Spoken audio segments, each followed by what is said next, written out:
भगवान श्री गणेश को ज्ञान, बुद्धि, समृद्धि और सौभाग्य का देवता माना जाता है। किसी भी शुभ कार्य को करने से पहले सर्वप्रथम गणेश जी का पूजन किया जाता है। लेकिन क्या आपको पता है कि गणेश जी की पूजा में तुलसी का प्रयोग नहीं किया जाता है?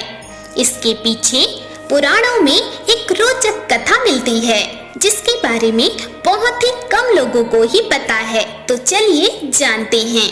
पौराणिक कथा के अनुसार माँ गौरी के गणेश ब्रह्मचारी ही रहना चाहते थे और इसी मनसा के साथ एक बार श्री गणेश महाराज गंगा किनारे तपस्या करने में लीन थे।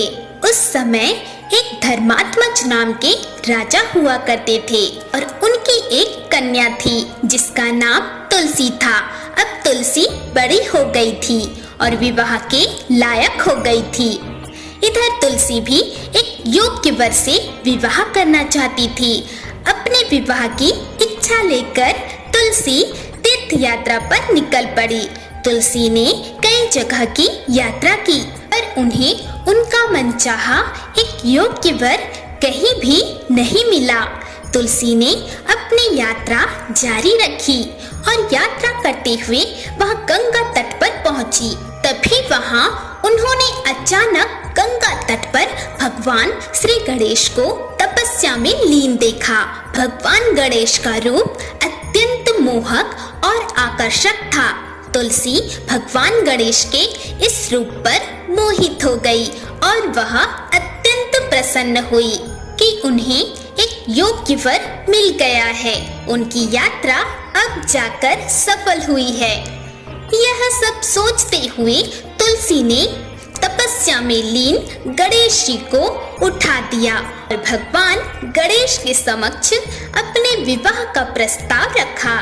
तपस्या भंग होने से गणेश जी क्रोधित हो उठे और खुद को ब्रह्मचारी बताते हुए तुलसी जी के प्रस्ताव को ठुकरा दिया।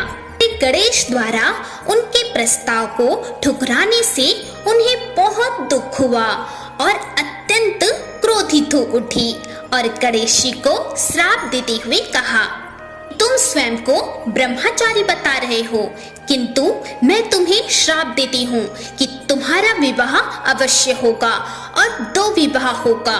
इस पर श्री गणेश ने भी तुलसी को श्राप देते हुए कहा, मैं तुम्हें श्राप देता हूँ, तुम्हारा विवाह एक असुर से होगा। यह सुनकर तुलसी को अपनी भूल का एहसास हुआ और उन्होंने गणेश जी से माफी मांगी।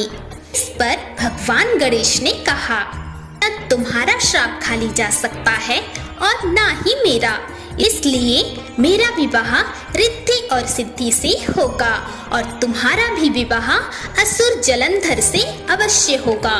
लेकिन अंत में तुम भगवान विष्णु की प्रिया बनोगी और कलयुग में भगवान विष्णु के साथ तुम्हें पौधे के रूप में पूजा जाएगा। तुम मोक्ष देने वाली होगी, लेकिन मेरी पूजा में तुम्हारा प्रयोग नहीं होगा। इसलिए ही इतनी पवित्र और मोक्ष देने वाली होने के बाद भी भगवान श्री गणेश को तुलसी नहीं चढ़ाई जाती। हर हर महादेव।